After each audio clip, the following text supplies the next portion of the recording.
Malaysia di mata saya. Kalau orang tanya saya, apakah Malaysia di mata saya?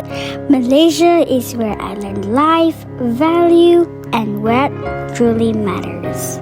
Nama saya Alisha, saya berumur 9 tahun dan saya berasal dari Kajang, Selangor. Saya bersekolah di sekolah jenis kebangsaan Cina. Saya belajar banyak tentang perbezaan dan tentang persamaan.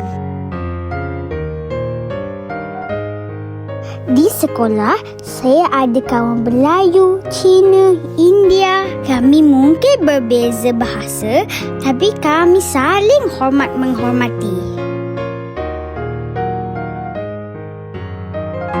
我们一起学习，一起成长。Saya sedar perbezaan bukan untuk dijadikan jurang, tapi untuk kita saling memahami. Malaysia penuh dengan warna-warni.